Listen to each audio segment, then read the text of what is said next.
So very nicely done, Dr. Tanvi. You did it within time and you were smart enough to get yours connected and everything. Very good. Very nice. So anyway, we have started studying primary open angle glaucoma, and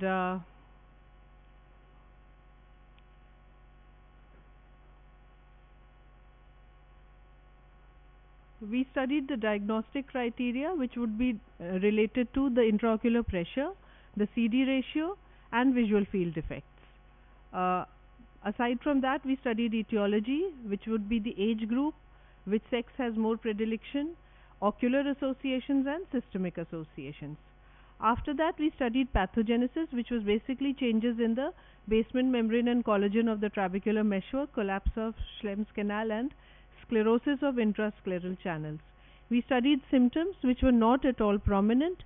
They were very generalized kind of symptoms which can be seen in a host of other eye diseases like mild headache or eye ache, complaints of painless progressive diminution of vision, may notice a change in visual defect field, and frequent change of presbyopic glasses, which may come as a question in your PG entrance exam. Frequent change of presbyopic glasses is seen in, and your choices will be PACG, POAG, steroid-induced glaucoma, lens-induced glaucoma. The answer would be POAG. Signs, you will notice that unless you really take effort to see the patient, there will be no signs. Somebody, that girl sitting in green, please just shut both the doors. So visual acuity would be normal, cornea would be normal, AC depth would be normal, and pupillary reaction would also be normal until later stages of the दरवाजा बेटा तुम बंद कर दो वहाँ से. This boy always comes late. The only thing that if a person of that age group, around 50 to 60 years of age, comes to you and he's complaining of eye ache and headache, and he's just saying कि ये चश्मा पास का बनवाया था और आप लोग ने तो बोला था 2.5 से 5 साल तक चलेगा, पर अब 1 साल हुआ है और मुझे नहीं दिख रहा है, तो so you have to be suspicious. Please take an IOP. And in the diagnostic criteria, I told you very clearly that one time raised IOP, say 22-23, is not significant. It should be raised on 2 or more occasions taken at different times of day, or the difference between two eyes should be more than 5 mm Ag, or diurnal variation should be more than 8 mm. So you can anyway, but still आपने एक बार जब पहली बार लिया तो आपने तो पहली बार अभी लिया है, ठीक है. So supposing उसका 23 आ रहा है, get up. For the PGs also, get up, take your direct. You don't need to dilate the patient because we can see the disc without dilatation, and just look at the optic disc. If you see cupping, especially if you see asymmetrical cupping, then it is significant. Then we talked about normal disc, enlarged cup. We talked about pathogenesis, out of which vascular factor is more important. Then we talked about glaucomatous disc changes. So I will quickly read them through just so that you are in the zone of what we are going to talk about now. So cupping starts as focal enlargement of inferior temporal quadrant. So cupping means the cup which is normally 0.2 to 0.3 ratio of, if we take the disc as 1, so we write the cup as 0.2 or 0.3 is to 1, and हम लोग लिखते हैं C colon D, है ना. तो CD ratio is 0.3 is to 1, yeah, 0.2 is to 1. So cupping starts as focal enlargement of inferior temporal quadrant. Bayoneting sign is double angulation of blood vessels as they traverse the cup, they turn around and then they come to the surface of the retina. So because they bend 2 times, then अगर ऊपर से देखेंगे तो we'll see it like a break. जैसे आप एक pencil को glass of water में रखेंगे तो आपको एक ब्रोकन टाइप का दिखता है, that is called bayoneting sign. Area of cupping is greater than area of pallor. तो जहाँ तक पैलर है बस उसको कप नहीं मानना चाहिए, आपको एक्चुअली देखना चाहिए कि ब्लड वेसल्स कहाँ पे बेंड हो रहे हैं. जहाँ पे ब्लड वेसल्स बेंड हो रहे हैं, that is where the cup is starting. Thinning of neuroretinal rim, that is common sense. All the axons of the ganglion cell, they don't traverse through the entire optic disc or the entire optic nerve. They are traversing only in the area of the neuroretinal rim. As the cup basically consists of astroglial cells and I told you perforated sclera and all that. Anyway, so as the cup will enlarge, the neuroretinal rim will thin down. Cup is in fact enlarging because it is not that cup enlarge हो रहा है इसीलिए because neuroretinal rim का thinning हो रहा है because the axons are dying out, इसीलिए cup enlarge हो रहा है. Nasal shifting of blood vessels, the blood vessels seem जो हमारी जो एक्चुअली ऑप्टिक नर्व है उसके बाद आई है, तो उसी ऑप्टिक नर्व के थ्रू सेंट्रल रेटिनल आर्टरी आती है. तो सेंट्रल रेटिनल आर्टरी डिस्क के सॉर्ट ऑफ बीच से फिर ब्रांच करती है, ठीक है, nasal and temporal blood vessels में. तो वो लगेगा जैसे अगर इस आँख की तो all the blood vessels are shifted nasally. The temporal are coming from here, the nasal from here, they are all shifted nasally. Splinter hemorrhages at the disc margin, I have shown you a photograph. Bearing of circumlinear vessels means those vessels that initially used to lie in the neuroretinal rim, as the cup enlarges, they are now lying in the cup, and you can see them very well against a white background. Progressive enlargement and deepening of the cup with loss of neural tissue. So in this photograph you can see enlargement of the disc, you can see bayoneting sign, these two. In this photograph you can see there is enlargement of the cup, there is also an inferior notch, okay, inferior notch. You can also see sort of bending of the blood vessels on the temporal side. In this photograph you can see bearing of the circumlinear vessels, nasal shift of blood vessels, cupping, bayoneting sign, all these you can see. In this photograph you can see a splinter hemorrhage at the disc margin, which is very significant. Here you can see, can anyone tell me क्या क्या दिख रहा है? Anybody? Since we have just revised. Volunteer? Anybody? Raise your hands. Okay. So in the right eye we can see a splinter hemorrhage, we can see slightly enlarged cup. I would call this a cup around 0.4 to 0.5. We can see nasal shifting of the blood vessels and bayoneting sign. In the left eye we can see a splinter hemorrhage, we can see an enlarged cup with an inferior notch. The cup here taken vertically would be almost 0.6, 0.7, and we can see bending of the blood vessels at the disc, at the cup margin. Alright, so what are the advanced glaucomatous changes? Once glaucoma, supposing it is not being treated or it is being treated suboptimally, or patient is not compliant, lots of things can be there. So continuous high pressure would cause more and more of the optic nerve fibers to die out. Okay, so please remember, our optic nerve fibers cannot survive raised intraocular pressure for prolonged period of time.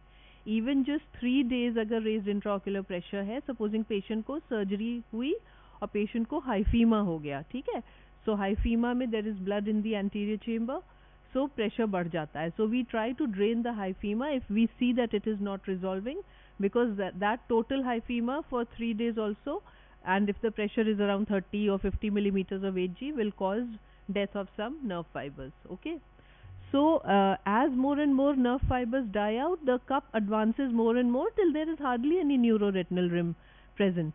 लगता है जैसे कि blood vessels are just turning at the disc margin, ठीक है. So this is called total cupping. It is a white disc with loss of all neural tissue. Blood vessels bend at the margin of the disc, and this is called bean pot cupping. For my PGs who are sitting here, we will be teaching you that optic atrophy also looks like a white disc. What is the difference between how you would perceive optic atrophy and how you would perceive glaucomatous changes? In glaucoma, you will all see optic atrophy would just be a white disc. It would, and I'm talking about primary optic atrophy, ठीक है. एकदम sharp margins, एक white color की disc मिलेगी, उसके ऊपर से आपको blood vessels जाते हुए दिखेंगे, एकदम clear cut, clear crisp margins. For glaucoma, you will always see that deep cup. वो हमेशा आप, especially if you're using an instrument which is binocular like a 90D or an indirect, you will always see the cup going down and you will see the vessels bending at the margin. It is very typical. So a total atrophy of glaucomatous origin and a total optic atrophy of any other origin can be very easily differentiated. So opening of lamina cribrosa are visible up to the margins of the disc. Opening of lamina cribrosa, I told you कि sclera है पूरी पीछे. अब ये ganglion cell layer उसके अंदर है towards the vitreous. So ganglion fibres को अगर जाना है तो वो स्क्लेरा में माइन्यूट ओपनिंग्स होती हैं जिसको हम लैमिना क्रिब्रोसा कहते हैं. Normally this lamina cribrosa is only visible in the central part which is the cup. जैसे ही कप पूरा एनलार्ज हो गया एंड कोई न्यूरोरेटिनल रिम बचा ही नहीं है, सो आपको ये opening of the lamina cribrosa till the margin of the disc मिलेगा, which is called laminar dot sign. So bean pot cupping I should have explained. अगर you have seen sprouting beans, okay, जब bean sprout करता है, bean is rajma, okay, so आपने अगर कभी बचपन में स्कूल प्रोजेक्ट किया जहां आपको बदबूदार राजमा को स्प्राउट कराना था, सो आप देखते होंगे कि राजमा है और उसके साइड से एक शूट ऊपर जाती है और एक रूट नीचे जाती है. That's how it sprouts, right? Why is it called bean pot cupping? Because all the blood vessels are just totally nasally shifted. So superior blood vessels एकदम साइड से ऐसे ऊपर जा रहे हैं और inferior वाले नीचे आ रहे हैं, और बाकी पूरी डिस्क ऐसे ही है. सारे blood vessels एकदम nasally shifted है. तो एक तरह से लगता है जैसे बीन पॉट के जैसे जो रूट्स जाते हैं उस टाइप का लगता है. उसके अलावा total glaucomatous optic atrophy, okay, मतलब लास्ट में टोटल ऑप्टिक अट्रोफी हो जाएगी. There is no neuroretinal rim, nothing, it's just a white disc with a very deep cup and the vessels appear to bend at the margin. So bean pot cupping where the vessels are very nasally shifted, laminar dot sign where you can see the openings of the lamina cribrosa at the margins of the disc, and total glocomatous optic atrophy means total atrophy of the disc with vessels appearing to bend at the margin. So here advanced glaucomatous disc changes. So anyway, here you can this is anyway just a photograph.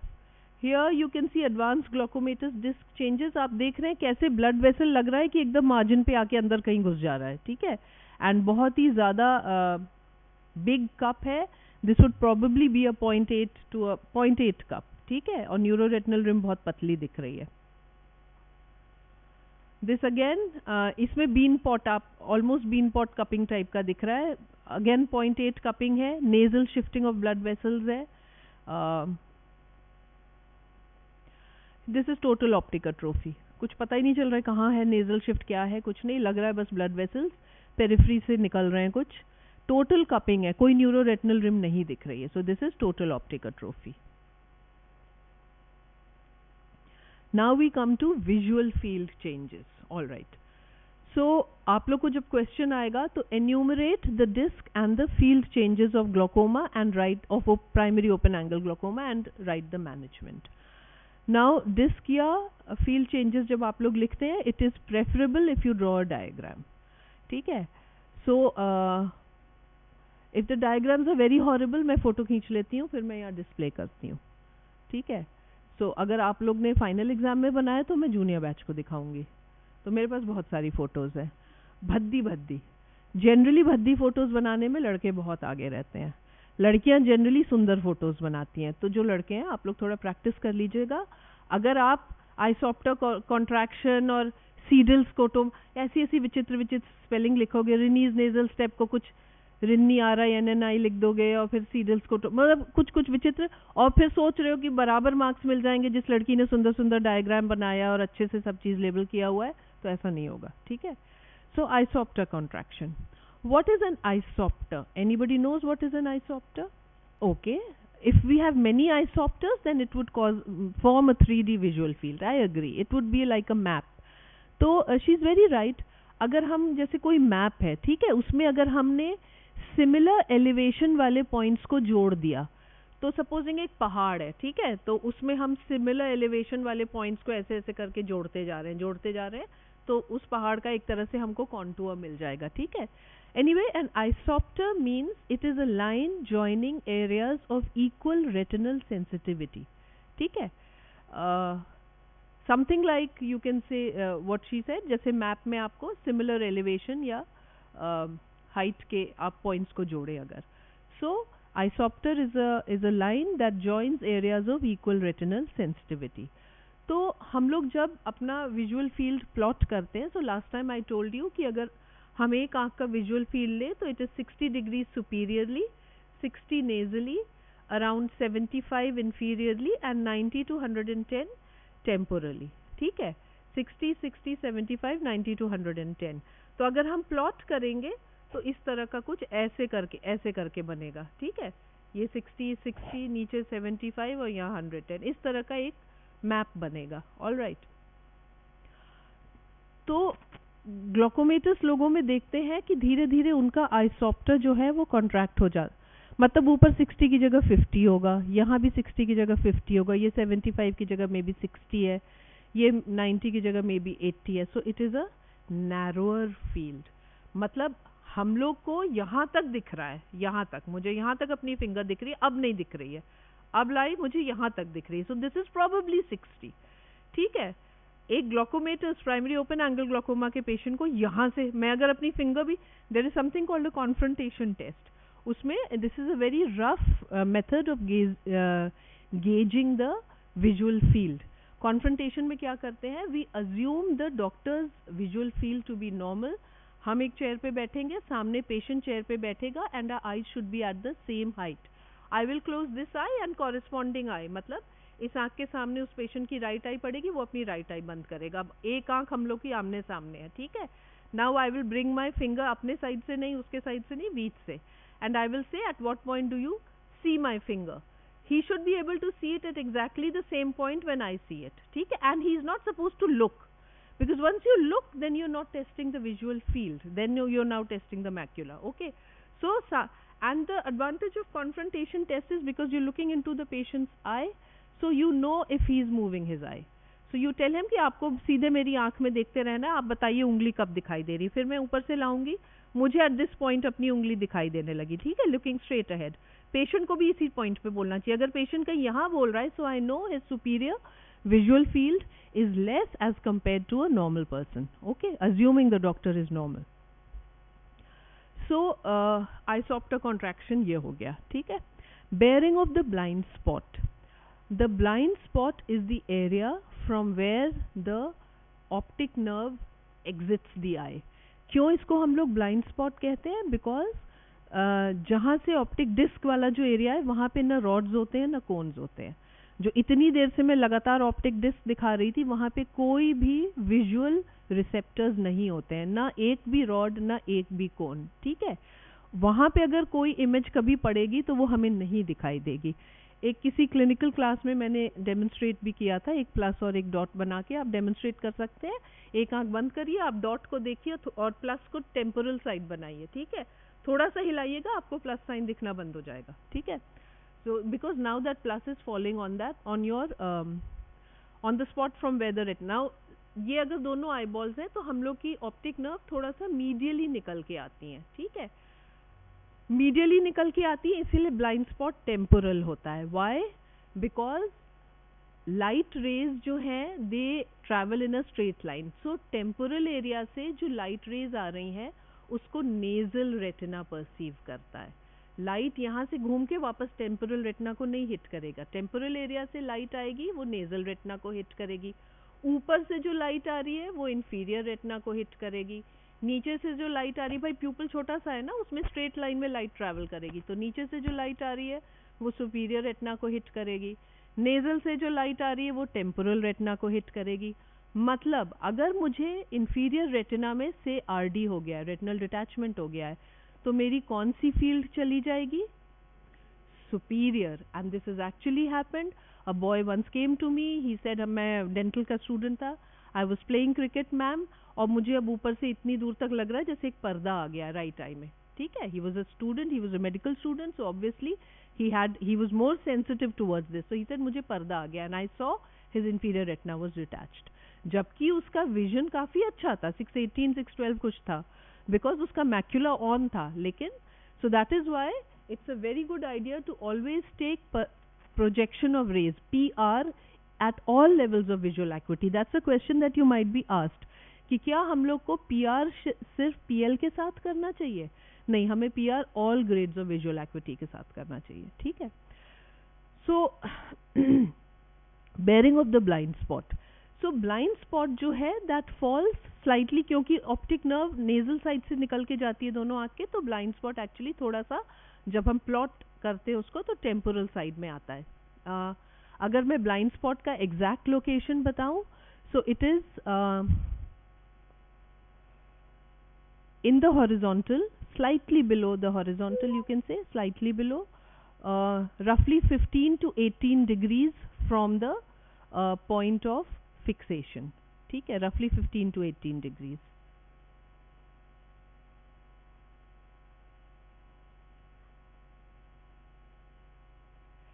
So blind spot falls within that scotoma or that visual field, that जो हमने visual field plot की है ना, उसमें भी अगर हम किसी का एक आंख और उतना छोटा सा कोई ऑब्जेक्ट लेके, भाई इतनी बड़ी उंगली तो ब्लाइंड स्पॉट के बाहर ही चली जाएगी, ठीक है. तो अगर हमारे पास कोई बहुत छोटा टारगेट है तो हम लाएंगे तो कैसे होगा, पेशेंट बोलेगा हाँ दिख रहा है दिख रहा है दिख रहा है, अभी थोड़ी दूर नहीं दिखा, हाँ फिर दिख रहा है, क्यों, वो थोड़ी दूर वो ब्लाइंड स्पॉट में चला जाएगा, ठीक है. उंगली से नहीं होगा, उंगली बहुत बड़ा टारगेट है उसके लिए.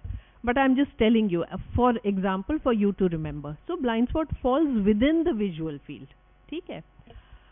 इसमें क्या हो जाता है ओपन एंगल ग्लोकोमा में, the scotoma curves to exclude the blind spot. आप जब उस पेशेंट का विजुअल फील्ड प्लॉट करेंगे तो उसका विजुअल फील्ड ऐसे करके कर्व करेगा कि ब्लाइंड स्पॉट बाहर रहे. I will show you diagram so you will understand it better. फिर धीरे धीरे क्या होता है कि जो जेरम्स या आर्क्यूएट एरिया है, जेरम्स या आर्क्यूएट एरिया क्या है, when we are fixing straight ahead तो हम इसको 0 मानते हैं. So around 10 to 25 degrees fixation के ऊपर या नीचे हमको छोटे छोटे स्कोटोमास मिलेंगे. अगर हमको कभी फिक्सेशन पॉइंट पे स्कोटोमा मिले, इट इज मोस्ट डिस्टर्बिंग. अगर फिक्सेशन पॉइंट पे स्कोटोमा मिल रहा है, scotoma I told you is a non seeing area. Scotoma में भी पॉजिटिव और नेगेटिव. पॉजिटिव स्कोटोमा इज जब पेशेंट को वो non seeing area black spot ऐसा दिखता है, और नेगेटिव स्कोटोमा इज जब वो नॉन सीइंग एरिया पेशेंट को मतलब वहाँ कुछ नहीं दिखता है. जैसे कि blind spot is a negative scotoma. Macular diseases में, हमारी जो मैक्यूला है, मैक्यूलर डिजीजेज में जो स्कोटोमा मिलता है that is always a positive scotoma. Okay, so अगर सपोजिंग मुझे मैक्यूला पे कोई इन्फेक्शन हुआ या कुछ हुआ या चोट लगी या कुछ स्कारिंग हो गई और मेरा मैक्यूलर ही एरिया पे छोटा, मेरी पूरी रेटिना नॉर्मल है पूरी, but that small little macula उस पे मुझे स्कारिंग हो गई है, सो एक तो विजन टोटली कम हो जाएगा. बिकॉज हम जो भी देखते हैं मैक्यूला से देखते हैं, ठीक है. हम देख पाएंगे, हमको दिखेगा बट अच्छा कभी नहीं दिखेगा, ठीक है. सो मैक्यूला पे अगर स्कारिंग हो गई and that scarring would always be perceived as a black spot in the field of vision, ठीक है. So that is a scotoma. तो इसमें आइसोलेटेड पैरासेंट्रल स्कोटोमास डेवलप हो जाते हैं 10 to 25 degrees above and below the point of fixation. ये 10 to 25 degrees का जो जोन है इसको हम जेरम्स या आर्क्यूएट एरिया कहते हैं. क्यों कहते हैं, आई विल टेल यू. इसके बाद सीडल स्कोटोमा आता है. ब्लाइंड स्पॉट से ऐसे करके स्टार्ट होकर के और फिक्सेशन पॉइंट को ऐसे आर्च करते हुए एक पूरा कर्व्ड स्कोटोमा, वही जो पैरासेंट्रल था वो थोड़ा बड़ा हो जाता है, Seidel scotoma. It is a sickle-shaped defect. It arises from the blind spot and tapers to a point in a curved course.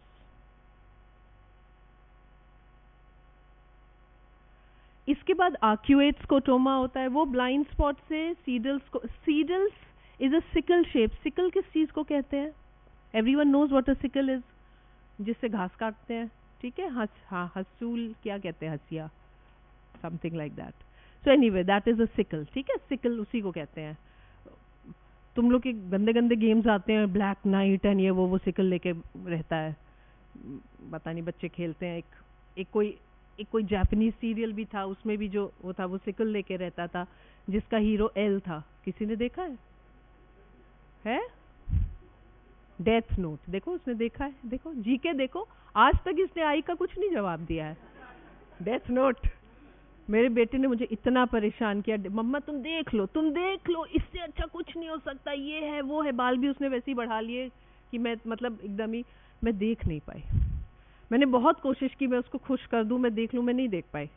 बहुत ही मतलब मुझे बहुत ही वाहियात लगा. शुरू का ही 1-2 वो कह रहा था बाद में अच्छा होता जाएगा, पर मुझे तो नहीं लगा. हुआ था क्या अच्छा बाद में? अच्छा, और किसी ने भी देखा है?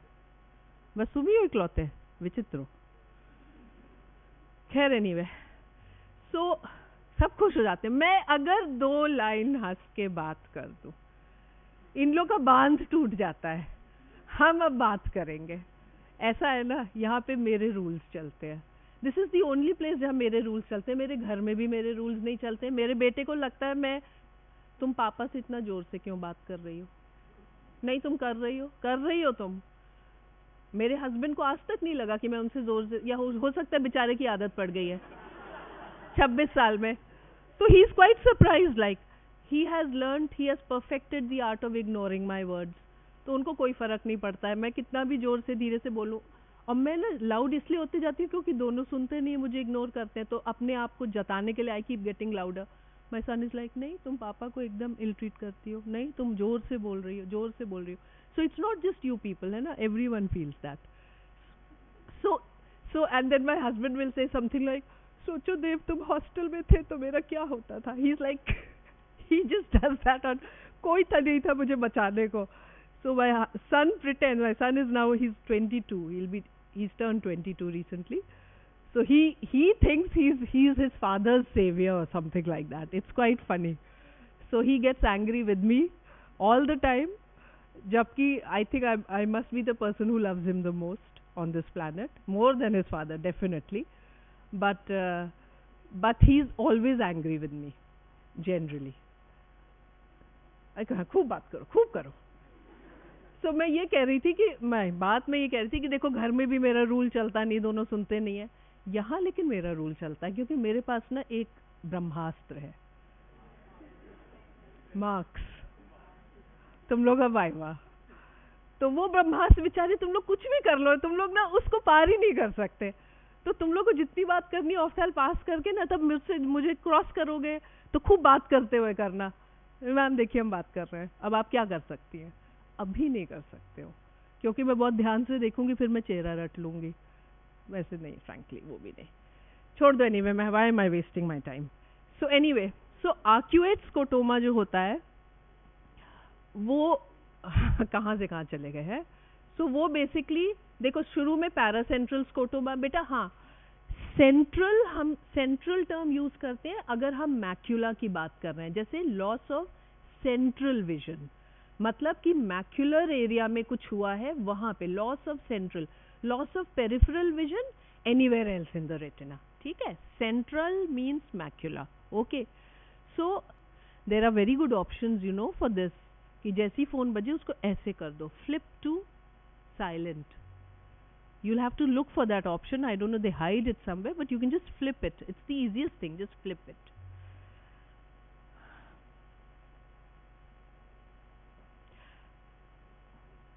So शुरू में सेंट्रल, तो ये मैक्यूला होता कहाँ है? जो पॉइंट ऑफ फिक्सेशन है ना, जैसे मैं इसको देख रही हूँ इतना दुखी लग रहा है, ठीक है, तो मैं इसको, both my maculas are directed towards him.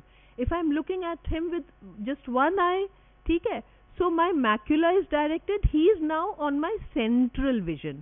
Peripheral vision में कौन है? बाकी सारे बच्चे, ठीक है, ये central vision में अभी। Fixation point is our central vision. Fixation point के ऊपर paracentral हो गया, भाई paracentral नहीं हुआ, ऊपर या नीचे हुआ paracentral, so paracentral scotomas। वो थोड़ा सा बड़ा हो गया तो सीडल शेप का हो गया, तो isopter contraction, bearing of the blind spot, paracentral scotoma, थोड़ा बड़ा हो गया तो सीडल स्कोटोमा, पूरा यहाँ से यहाँ तक हो गया तो आर्क्यूएट स्कोटोमा, ऊपर नीचे दोनों बन गया तो double arcuate scotoma. Ronne's nasal step नहीं समझा सकते। Generalize constriction of visual field, आप सब लोग ऐसे कर लीजिए, ऐसे ऐसे करिए सब लोग, बहुत छोटा, जितना नहीं, इनफैक्ट ऐसे भी मत करो, ऐसे कर लो, ऐसे करो सब लोग। स्कूटर चला पाओगे? कार, स्कूटर तो कोई चलाता ही नहीं, कार चला पाओगे? कुछ बच्चे बोल रहे हैं हाँ चला ही लोगे।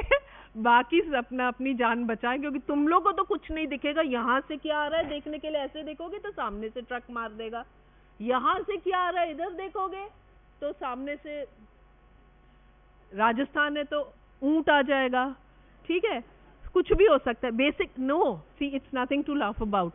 Imagine this is what happens in untreated open angle glaucoma. Do this, that orange boy, करो ऐसे करो, दांत में एक तो उंगली कर रहे हो,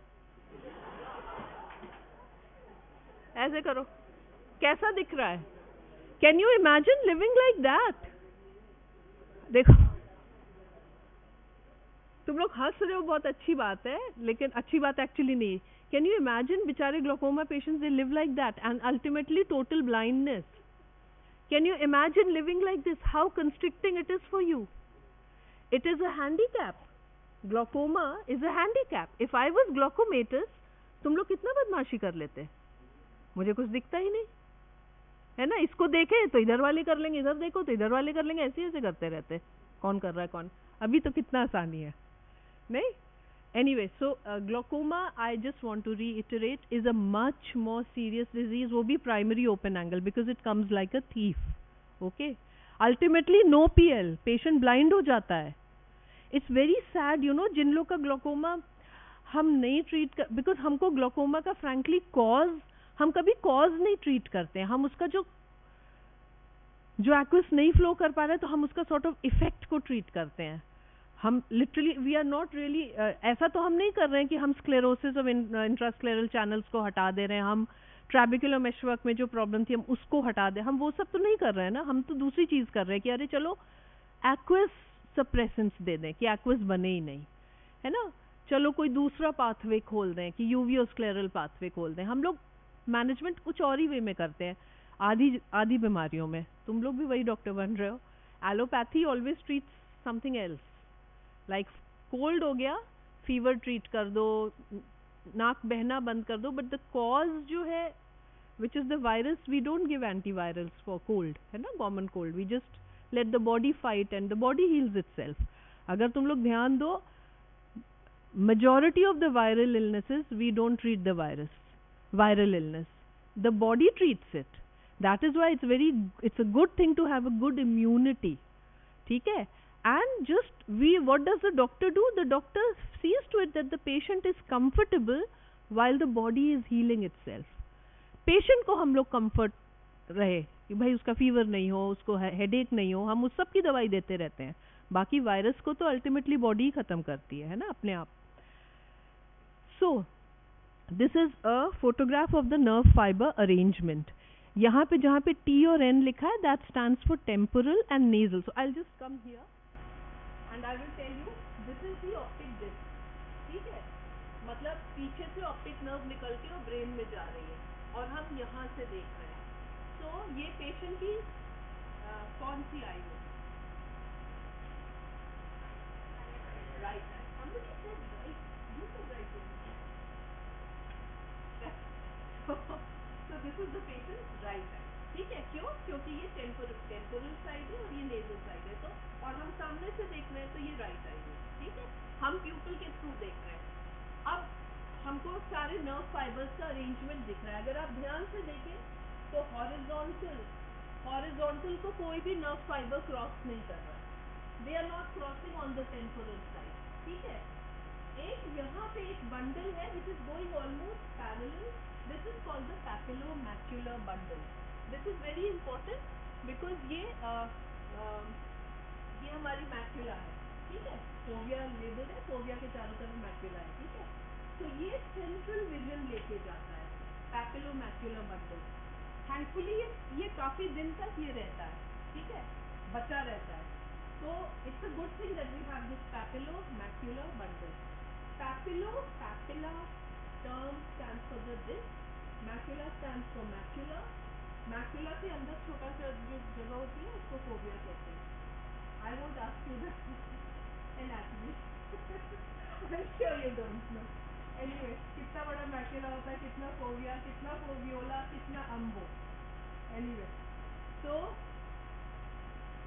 उसके बाद ये आर्चिंग फाइबर्स जाते हैं जिनको हम आर्क्यूएट फाइबर्स कहते हैं। सी, ये जो टेम्पोरल फाइबर्स हैं, they are not crossing the horizontal rapid. These arcuate fibers are the most susceptible to glaucomatous damage. I don't know why, but they are, right? So ऐसा नहीं कि एक साथ पूरे, ये में भी इतना बंडल डिस्ट्रॉय हो गया, तो हमको यहाँ पे आर्क्यूएट डिफेक्ट मिलेगा, ठीक है। ऐसे ऊपर डिस्ट्रॉय हो जाए तो वहाँ पे आर्क्यूएट डिफेक्ट मिलेगा। नेजल जो फाइबर्स है वो सारे ऐसे स्ट्रेट जाते हैं, ठीक है, nasal. So you should just remember ये arcuate fibers is very important for you people. Now this is a normal visual field. Here you can see, I don't know तुम लोग ने physiology में क्यों नहीं किया, but you're supposed to plot it in on Lister's perimeter. ठीक है, तो ये Lister's या Goldman's normal manual perimeter होता है, उस पे हम लोग plot करते थे. ये कागज लगा देते थे और ऐसे सर रखना होता है और फिर वो ऐसे टारगेट लाते हैं, जब दिखता है तो वहाँ पे ऐसे उसमें भोंक दिया जाता है कागज में, तो ऐसे ऐसे करके एक बन जाता है. Anyway, so here you can see the visual field has been plotted and you can see roughly between 10 to 20 degrees blind spot भी दिख रहा है. ठीक है, this is the right eye. Okay, now blind spot is on the right side.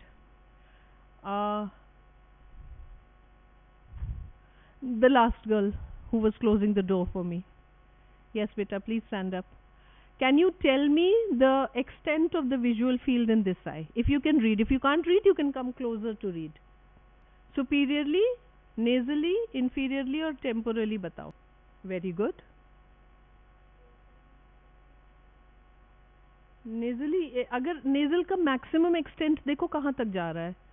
Almost 60 से ज़्यादा जा रहा है. Maximum extent कहाँ जा रहा है? तुम horizontal और vertical में मत देखो, maximum देख लो. हाँ 63 चलो करेक्ट. हाँ इंफीरियरली नहीं, तुम ना बेटा तुम मैक्सिमम एक्सटेंट देखो कहाँ है. 300 थोड़ी सडनली तुम यहाँ 80 के भी नीचे जा रहा है एक्चुअली. तो हाँ थोड़ा टेम्पोरल हो गया. ठीक है चलो हम लोग 72 मान लेते हैं. सही है. और टेम्पोरली तो पता ही नहीं चल रहा है ना, 90 तक तो दिख ही रहा है, मे बी उससे ज़्यादा होगा. Very good. What's your name? Mahima. Very good. Good. Sit down. So ये है, this is a diagram of isopter contraction. शुरू में इतना था, फिर बेचारा पेशेंट 1 साल बाद आया, उसका और कम हो गया, 1 साल बाद आया और कम हो गया. ठीक है, so you can see this is isopter contraction. You people just saw कि जिनकी विजुअल फील्ड कम हो जाती है उनको कैसा दिखता है. You experienced it for your self. It is a huge handicap. Patient is like blind. ठीक है, उसके बाद आप देखिए bearing of the blind spot. ये वाला फिगर सही नहीं है, जो राइट आई में दिखा रहे हैं वैसा होता है. The isopter is curving to exclude the blind spot. अब ये एग्जैक्टली क्यों होता है I don't know, but glaucoma में बेयरिंग मतलब कि जो ब्लाइंड स्पॉट पहले आइसोप्टर के अंदर रहता था अब वो बाहर आ गया, तो उसको एक तरह से एक्सपोज कर दिया गया है, इसीलिए इसका नाम bearing of the blind spot है. ठीक है, bearing of the blind spot. So here you can see isopter contraction धीरे धीरे कम हो रहा है and bearing of the blind spot. Okay, here you can see paracentral scotoma and actually paracentral scotoma. क्या लिखा हुआ मैंने? Here you can see paracentral scotoma and arcuate scotoma. Paracentral को थोड़ा बड़ा कर देंगे तो सीडल स्कोटोमा हो जाएगा, बट आपको दिख रहा है पैरासेंट्रल. ये जो यहाँ पे मैंने पता नहीं क्यों पैरासेंट्रल और सीडल्स लिखा है, एक्चुअली या तो इसको सिर्फ सीडल्स बोलो या सिर्फ पैरासेंट्रल. जो दूसरी वाली चीज है वो ब्लाइंड स्पॉट है. सो हियर एक तो ब्लाइंड स्पॉट है, ऊपर जो दिख रहा है वो पैरासेंट्रल स्कोटोमा है. इसमें ब्लाइंड स्पॉट से निकल करके फिक्सेशन पॉइंट को क्रॉस करके उधर जा रहा है scotoma. This is a what scotoma? Arcuate scotoma. Very good. What scotoma is this? Inferior arcuate scotoma. Very good. First photo में क्या दिख रहा है? पैरासेंट्रल. पंडित हो गए तुम लोग तो. सेकंड में क्या दिख रहा है? सेकंड में, थर्ड में डबल आर्क्यूएट या रिंग स्कोटोमा. Very good. या ring scotoma. Very good. First photo में, हाँ ये तो बहुत बेहूदी ये हटा देते हैं, हट भी नहीं रहा है. So this is a double arcuate scotoma with Ronne's nasal step. Now this is a diagrammatic representation. कोई जरूरी नहीं है कि आर्क्यूएट स्कोटोमा दोनों एकदम एग्जैक्टली ऐसे हो, और कभी होते भी नहीं, क्योंकि आर्कुएट फाइबर्स इन्वॉल्व होते हैं, कभी कोई होंगे ऊपर वाले में, नीचे वाले में कोई होंगे, ठीक है। So where they meet on the nasal side, not this side, this side, they form a kind of a step. This is a step. This is called Rinne's nasal step. Okay. So this is Rinne's nasal step. जैसे हम लोग ओ ई oesophagus बोलते हैं, oesophagus या oesophagus नहीं बोलते हैं, वैसे ही हम लोग आर ओ ई को रिनीज नेजल स्टेप बोलना चाहिए, not Ronne's, but as long as you remember the spelling कुछ भी बोल सकते हैं। I frankly don't know the correct pronunciation myself. यहाँ पे क्या दिख रहा है? लेबलिंग नहीं है तो कोई भी नहीं बोल रहा है। हाँ, क्या है ये? दक्ष बताओ, बहुत शांति से बैठे हो। कंप्लीट स्कोटोमा क्या होता है? कंप्लीट तो मतलब ब्लाइंड नहीं। ऊपर वाली फोटो में क्या दिख रहा है तुमको? ध्यान से देखो, बताओ। एक आर्क्योइड स्कोटोमा दिख रहा है, और पैरासेंट्रल इंफीरियर पैरासेंट्रल स्कोटोमा दिख रहा है, और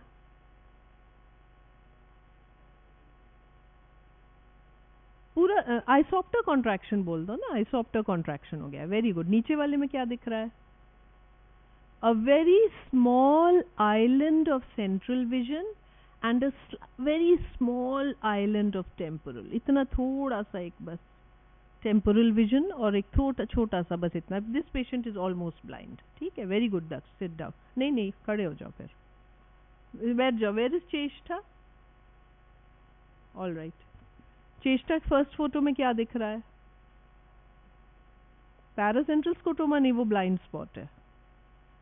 ए में वो ब्लाइंड स्पॉट है, ठीक है। बी में क्या दिख रहा है? बी में क्या दिख रहा है बताओ?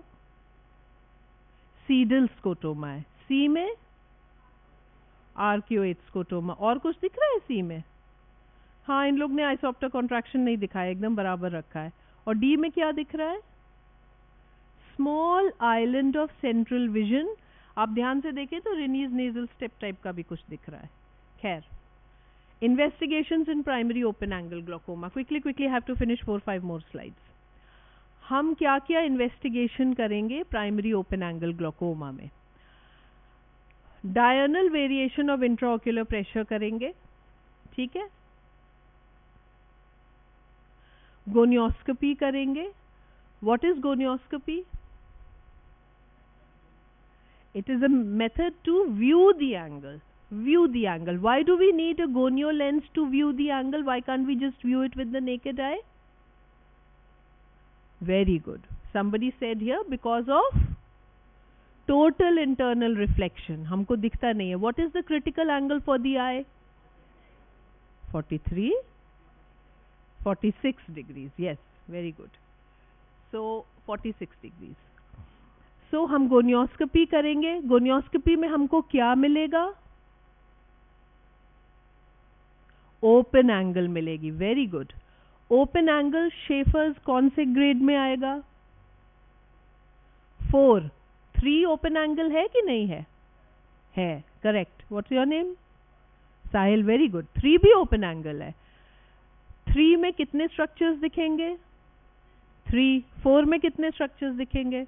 4। Can anyone tell me in order what the 4 structures we will see? Schwalbe's line. बस तुमने एक जो मेन जहां से फ्लो आउट करता है एक्वस, वो तो बोल ही नहीं रहे हो। Trabecular meshwork. So he was right. Sahil was right. Ciliary body band, scleral spur, trabecular meshwork and Schwalbe's line. ठीक है। So हम वाटर ड्रिंकिंग प्रोवोकेटिव टेस्ट करेंगे। एंगल क्लोजर ग्लोकोमा में हमने कौन सा प्रोवोकेटिव टेस्ट किया था? पूरा नाम बताइए। Prone dark room test. Very good. आज ये सेक्शन बहुत अच्छा जवाब दे रहा है। Prone dark room test. Very good. So prone dark room test हम कौन से स्टेजेस ऑफ ग्लोकोमा में करेंगे और कौन से में नहीं करेंगे? सब में करेंगे। सब में करेंगे। इनिशियल कौन से स्टेजेस में करेंगे? ग्लोकोमा सस्पेक्ट एंड सब अक्यूट स्टेज में। बाद वाले स्टेजेस में क्यों नहीं करेंगे? हाँ, Very good. Who said that? Please raise your hand. Very good. What's your name, beta? Nitya. Very good.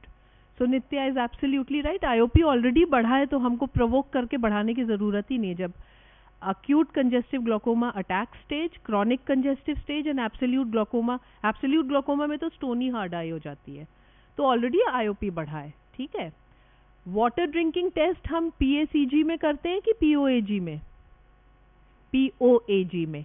Water drinking test कैसे करते हैं? हम पेशेंट को ओवरनाइट फास्टिंग रखते हैं, ओवरनाइट फास्टिंग. ठीक है.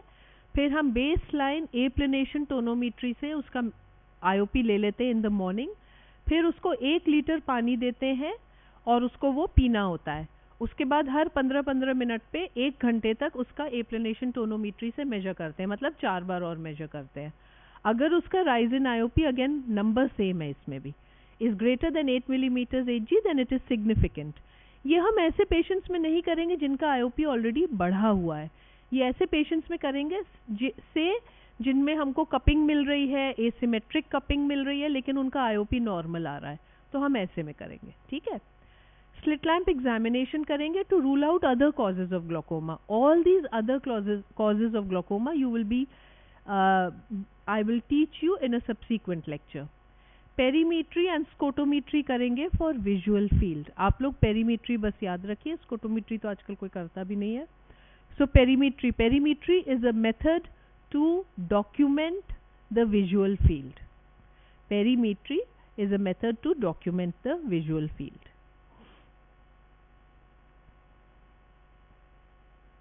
Treatment of primary angle closure glaucoma was medical or surgical? Surgical. अगर प्राइमरी एंगल क्लोजर ग्लोकोमा के पेशेंट का प्रेशर 70 डिग्रीज है तो हम क्या 70 मिलीमीटर्स ऑफ Hg है IOP, तो क्या हम उसका सर्जरी करेंगे? नहीं. तो हम क्या सर्जरी करेंगे ही नहीं, कभी नहीं. पहले हम प्रेशर कम करेंगे, फिर सर्जरी करेंगे. प्रेशर कम कैसे करते हैं? एक तो मैनेटॉल. Very good. अगर आपने मैनेटॉल बोल दिया, यू हैव 50% आपने बोल दिया. ठीक है. उसके अलावा हम और एक्वस सप्रेसेंट्स वगैरह दे सकते हैं जो मैं पढ़ाऊंगी. Just opposite primary open angle का ट्रीटमेंट इज ऑलवेज मेडिकल. इसका ट्रीटमेंट मेडिकल है with operation as a last resort. ठीक है. Just opposite. तो उसमें हमको वो आता है पेशेंट, उसको दर्द हो रहा है, उल्टी हो रही है, वो फलाना दिमाग का प्रेशर बहुत हाई है, हम एडमिट करते हैं, मैनेटॉल वगैरह चढ़ा के प्रेशर कम करते हैं. अगर अगले दिन मॉर्निंग में प्रेशर कम है, we operate. And the surgery that we do is called trabeculectomy. Very good. It's called trabeculectomy. Surgery जो इसमें करते हैं वो भी ट्रैबेक्युलेक्टमी है. सर्जरी किसी भी ग्लोकोमा में करते हैं वो ट्रैबेक्युलेक्टमी ही है. ठीक है. लेकिन ओपन एंगल ग्लोकोमा में पहला ट्रीटमेंट इज मेडिकल. उसके बाद हम लेजर भी ट्राई कर सकते हैं, फिर सर्जरी ट्राई कर सकते हैं, देन कंबाइंड सर्जरी या मेडिसिन. नाउ रिमेंबर, हम जब पेशेंट का मेडिकल ट्रीटमेंट स्टार्ट करते हैं, I will be teaching you that we have a whole list of drugs, anti glaucoma drugs. All right. उसमें से हम कौन सा ड्रग चलाते हैं, कब चलाते हैं, ये समझना बहुत ज़रूरी है. ठीक है.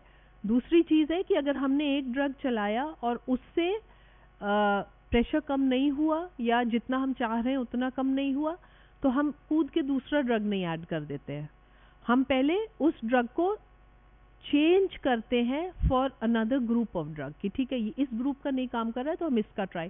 तो वी हैव 1 or 2 और may be 3 primary group of drugs. पहले हम उन ग्रुप के ट्राई कर लेंगे. नहीं काम करता है, then we will add a second drug. क्यों नहीं जल्दी से ही 2 ड्रग ऐड करके और प्रेशर कम कर दें? Because remember all these drugs have their own side effects. Yes, have their own side effects. Compliance becomes very less the more drugs you give to a patient, and glaucoma is not a disease where you can say बुखार था, दवा खा लीजिए 4 दिन आप ठीक हो जाएंगे. Glaucoma, just like diabetes and hypertension and hypothyroidism, you have to continue taking the drugs all your life. ठीक है. So the other thing is that many times you have given some drug and the patient comes to you and आप दवा डाल रहे हैं? हाँ डाल रहे हैं. तो अभी ख़त्म हो गई है. सो यू आस्क देम, नहीं कब ख़त्म हुई है? नहीं बस कल ही ख़त्म हुई थी. एंड अच्छा आप शीशी लाए? Because I always tell glaucoma patients कि आप नेक्स्ट विजिट में अपनी शीशी लेके आइएगा. व्हाट हैपेंस इज ना, they are old people, they are dependent on their children. India is a very poor country, many of them are very poor. So एक छोटी सी शीशी लोगों को बहुत भारी लगती है, 300 रुपए की इतनी सी, है ना, तो लोगों को बहुत भारी लगता है खरीदना. they are not earning, elderly patient की ये disease है, they are dependent, so they एक बार तो खरीद लेते हैं वो, उसके बाद आपके पास आएंगे. तो always make it a point to ask the patient to show you the drug and shake it and see if it has. They will always take out the bottle. They will take out the bottle they bought 6 months back. आप उसको देख के बता देंगे इतना काला गंदा, इतना गंदा हो चुका है, उसमें कुछ नहीं है, सूखा हुआ एकदम. But they will show you as proof that they were putting it till yesterday. They were not.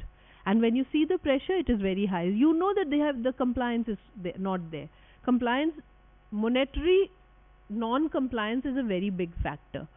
So some of these anti-glaucoma drugs are very expensive. The companies, they always push the expensive drugs. हमारे पास आएंगे वो जो सस्ते वाले drugs हैं हमें बताएंगे ही नहीं.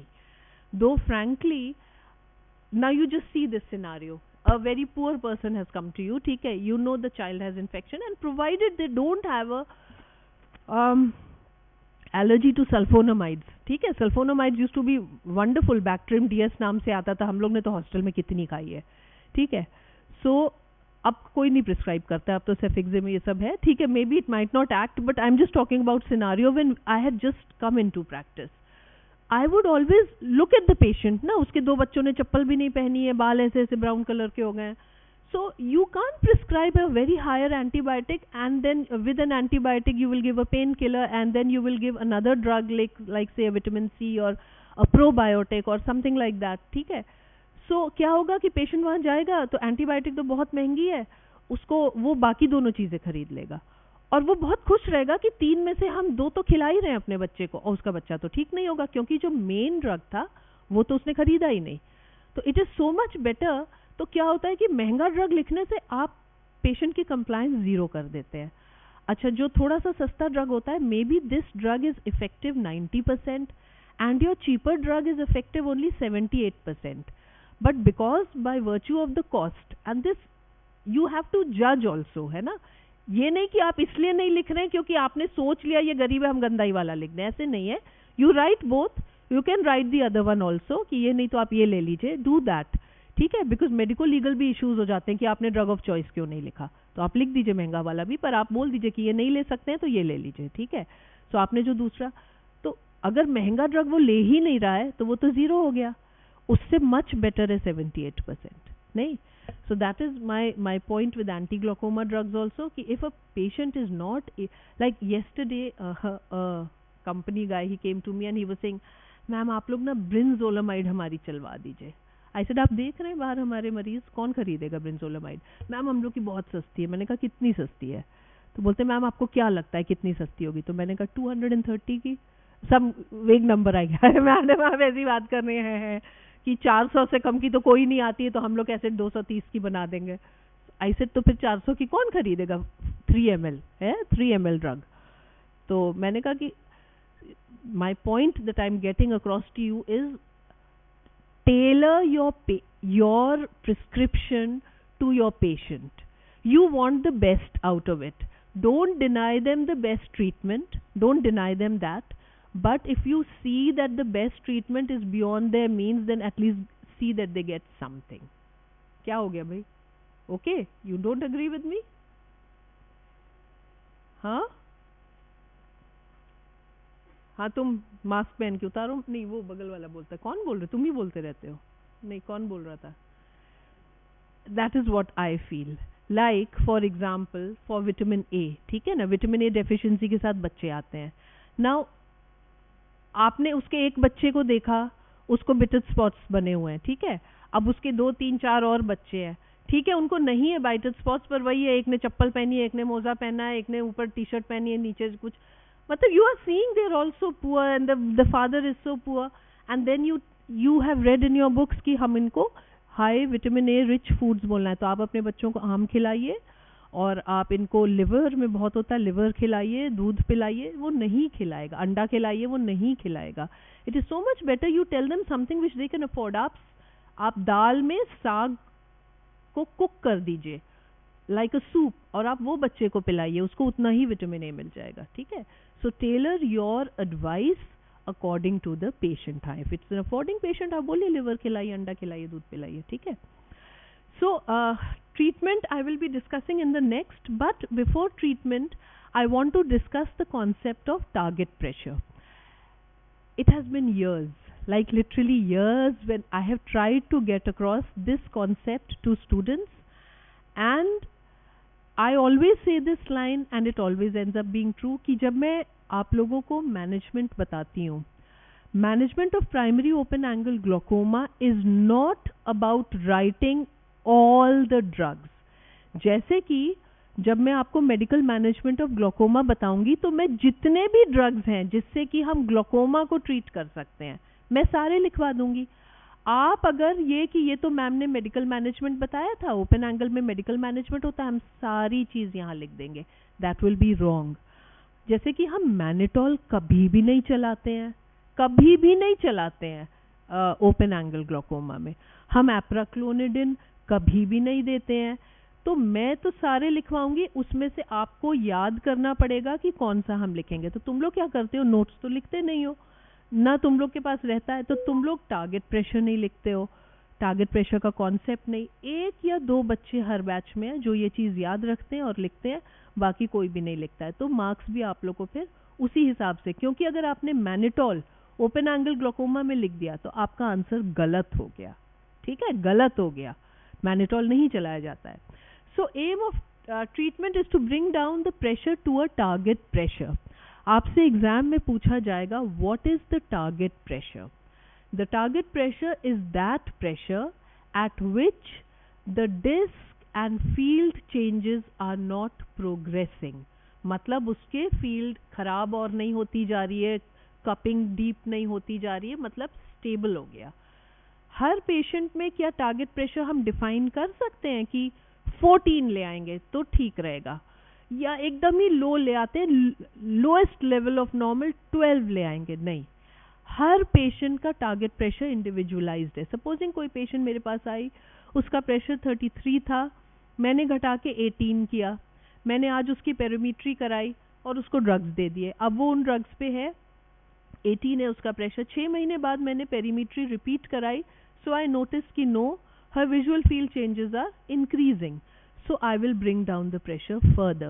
18 is not the target pressure for that lady. Okay, so target pressure has to be determined for every patient. How to choose the drug? First line therapy is generally a beta blocker or a prostaglandin analog. Anyway, this I'll tell you later. If it fails to achieve target IOP or there are several side effects, we will switch to another class of drug. If monotherapy does not achieve target IOP, then we will add a drug from another group with a different mechanism of action for additive effect. That is why knowing the mechanism of action of drugs is extremely important. Those of you जिन लोगों ने pharmacology में फांकेबाजी मार ली और नहीं पढ़ा, जो भी important drugs हैं जो जिंदगी में बाद में काम आएंगे, सबका बैठ के अब से रोज एक ड्रग का मैकेनिज्म ऑफ एक्शन पढ़ लो, क्योंकि बाद में आपको अपने बच्चे को ट्रीट करना हो, किसी को. अभी जैसे I had some problem, health issue very serious, and I was taken to a centre outside somewhere, मतलब not taken to, like my husband drove me there, and there they gave me one drug and I asked ये क्या दे रहे हैं, even though I was very unwell, लेकिन इंसान मतलब, so I said ये क्या दे रहे हैं, so it was something, some anxiolytic or something just, and second drug they were giving me, I said ये क्या दे रहे हैं, and they said ये है, and all the cardiologists they had come and said कि हाँ ये दोनों दे दो, because उनके routine में था वो देना, so they didn't even bother to take my history and they were like all super specialists. And the sister was giving me, I said, ये क्या है? So I said, and it was a beta blocker and I am an asthmatic. So you cannot take a beta blocker. है ना, एक तो already आप अधमरे से पड़े और उसके बाद आपकी सांस भी मतलब आप नहीं ले पा रहे हैं. So then that one of the attending doctors came, so my husband said कि ये beta blocker दे रहे थे. And I did not know the trade name because I am not a physician. So I don't prescribe. So she gave me and I said कि ये क्या है? So I quickly googled it because it was some other name. So it was propranolol. So I was having palpitations and all that, some heart block kind of thing. Anyway, heart block. बाद में I was diagnosed with kinds of heart block also. तो वैसे भी beta blocker imagine मतलब है ना. So I said I will not eat this. So my husband asked the doctor. He said, अच्छा अच्छा हाँ इनको अच्छा है हाँ नहीं तब मत दीजिए. And they were quite normal about it. And I was like अरे मतलब so weird. Like with you all, have you ever noticed that when I say write timolol, I always say take a history of asthma and heart block. That is my second line associated with. Maybe because हम लोग लिखते ही 4 drug हैं. Maybe cardiologist 1000 drug लिखते हैं तो बेचारों के दिमाग में बहुत बोझ रहता है. हम लोग ना बहुत रिलैक्स रहते हैं. So anyway, that ends my lecture for today. You can call Santosh ji.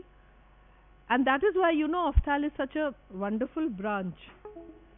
Because हमारे ड्रग्स भी 4 ही हैं. हम वही 4 ड्रग्स में अपनी ज़िंदगी निकाल देते हैं. So जिनको फार्मा नहीं अच्छा लगता है, आप लोग 4 ड्रग्स लेना मतलब में ज़िंदगी निकालना चाहते हैं. Somebody please. जाना नहीं चाहते हो क्या? He's not here. So you can take Ophthal. It's a cool branch. And if you want to like really ruin your life, so you can take gynae, pedia and medicine.